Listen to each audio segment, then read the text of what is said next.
15 வருஷமா நான் இந்த கோயம்புத்தூர்ல இருக்கேன். நான் கோயம்புத்தூர்காரன் இல்லைன்னா எப்படி? நானும் கோயம்புத்தூர்காரன் தான். எது 15 வருஷமா கோயம்புத்தூர்ல இருந்தா நீங்க கோயம்புத்தூர்காரங்களா?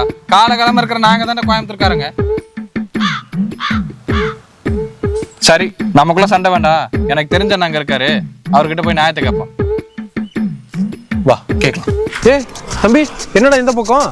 ஆனா ஒண்ணும் இல்லைங்கண்ணா, சும்மா தான் இந்த அடுத்தல நம்ம ஃப்ரெண்ட் ஒருத்தர் இருக்காருங்களா, அவர் பார்க்கலானுங்க. இவர் நம்ம ஃப்ரெண்டு அருணுங்க. வணக்கங்கண்ணா. எங்களுக்குள்ள ஒரு சின்ன பிரச்சனைங்கண்ணா, அது உங்ககிட்ட கேட்டாதான் கரெக்டா வரும்னு கூப்பிட்டு வந்தேனுங்கண்ணா. என்ன தம்பி பிரச்சனை? இவர் வெளியூர்ல இருந்து வந்து 15 வருஷமா கோயம்புத்தூர்ல இருக்கேன், நானும் கோயம்புத்தூர்காரன் தான் சொல்றாருங்க. நான் இல்ல, காலகாலமா இருக்கிற நாங்க தான் கோயம்புத்தூர்காரங்கன்னு சொல்றேன். சொன்னா ஒத்துக்க மாட்டாருங்கண்ணா. நீங்களே சொல்லுங்க. தம்பி, 15 வருஷமா கோயம்புத்தூர்ல இருக்கனால கோயம்புத்தூர்காரங்க ஆயிட முடியாது.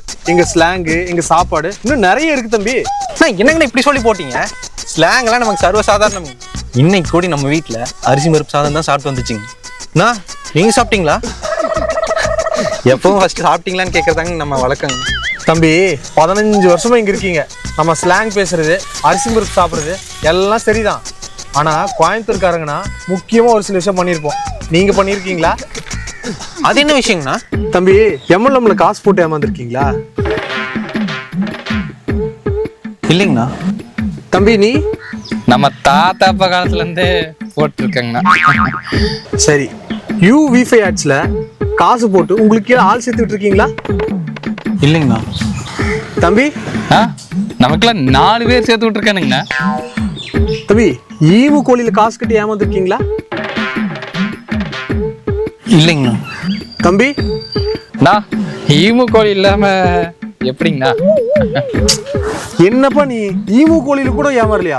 சரி, அட்லீஸ்ட் 800 ரூபாய் காசை கட்டி இந்த ஃபுட் ஃபெஸ்டிவல்னா ஸ்கேம் ஆயிருக்கீங்களா? இல்லைங்கண்ணா. என்னப்பா தம்பி, இது எதுலையுமே இல்லாம நீ கோயம்புத்தூர்காரன் எப்படி சொல்ற? அப்படி கேளுங்கண்ணா. சரிப்பா தம்பி, கடைசியா ஒன்னே ஒன்னு கேக்குறேன், அதுக்கு மட்டும் பதில் சொல்லிடு. நான் உன்னை கோயம்புத்தூர்காரன் ஒத்துக்கிறேன். சொல்லுங்கண்ணா. நம்ம வீட்டுல இருந்து ஒரு 10 கிலோமீட்டர் தள்ளி புதுசா ஒரு ஆபீஸ் ஒன்று ஓபன் பண்ணிருக்காங்க. எம்எல்எம் தான். அங்க 1 லட்சம் கட்டி அவங்க தர பொருளை நீ வித்தாலும் சரி, நீ யூஸ் பண்ணிக்கிட்டாலும் சரி, வாங்கிட்டு உனக்கு கீழே ஒரு 2 பேருக்கு மட்டும் சேர்த்து விட்டா போதும். மாசம் 25,000 வந்துடும். அதுல சேர்ந்துக்கிறீங்களா? என்னங்கண்ணா, ஏற்கனவே எம்எல்எம் ஈமு கோழின்னு இவ்வளோ ஸ்கேம் நடந்திருக்கு. நீங்க சொல்லும் போதே தெரியுது இதெல்லாம் ஸ்கேம்னு. இதுல எப்படின்னா நான் சேருவேன்? நம்மளால சேர முடியாதுங்க. தம்பி, நீ என்னங்கண்ணா இதை பத்தி நீங்க சொல்லவே இல்லை. வாங்க இப்பவுமே போய் சேர்ந்துடலாம். வண்டி எடுங்க.